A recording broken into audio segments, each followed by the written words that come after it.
Hello everyone, it's been a while since I've flown the FlyByWire A320 NEO, and I hear there's some new features to check out. So in this video we're going to take a look at some of the new sounds, a little clip of the V-NAV working, and we're also going to shoot an Autoland into Lisbon Airport. Because I hear the Autoland works now, and it used to be the Auto Slam, but now I guess it can actually do it for you. So we're going to take a look at all that in this short video. Got some pretty beautiful clips ahead, so make sure you stay tuned.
Now, I wasn't on the best star to really demonstrate the full potential of the V-NAV, but there was one waypoint with an altitude restriction that we can see it's trying to catch there, and it does a pretty good job. It almost got it on its own.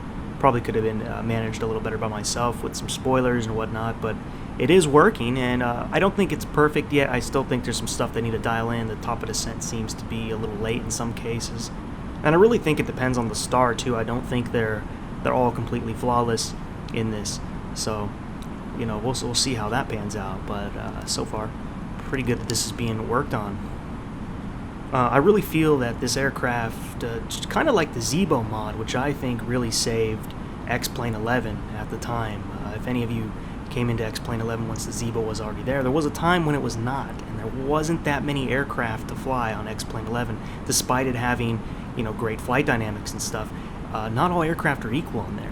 A good example of that is why nobody flies the default 737 versus the Zibo, because the default is terrible. But my point is the fly-by-wire seems to be that type of aircraft for Microsoft Flight Sim. It's definitely kept a lot of the airliner people interested, and in many ways it's beginning to surpass some of the lower tier A320s on the market.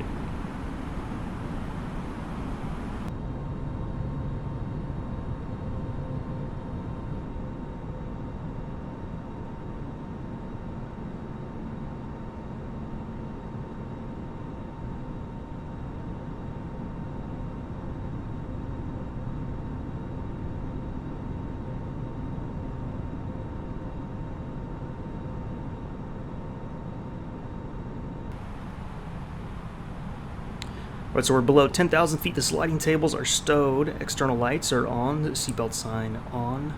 Localizer is on. Pressurization checked, and the ECAM status we're still working through.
Taxi light is set to TO.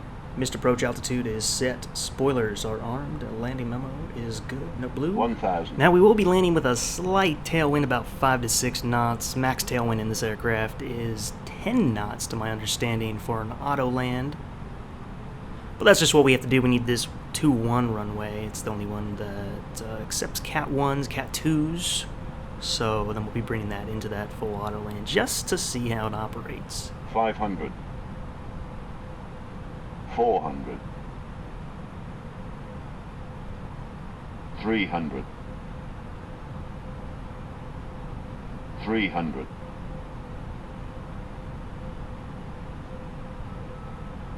200.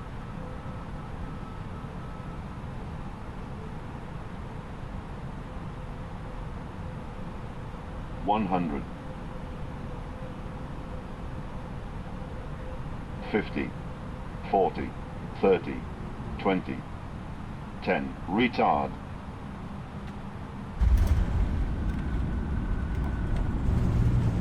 A little bit offset from that center line, but not too bad, much better.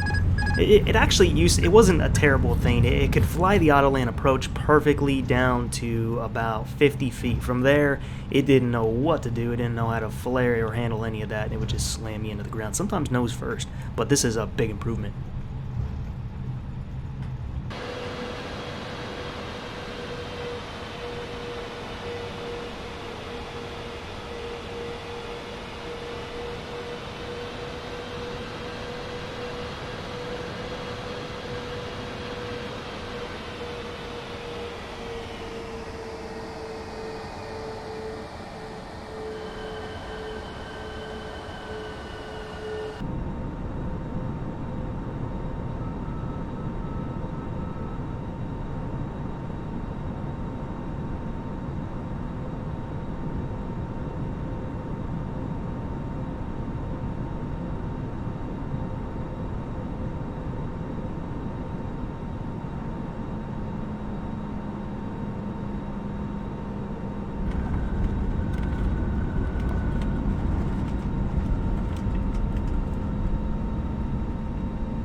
So yes, very exciting stuff coming out of the fly-by-wire camp. Can't wait to see how this aircraft continues to progress.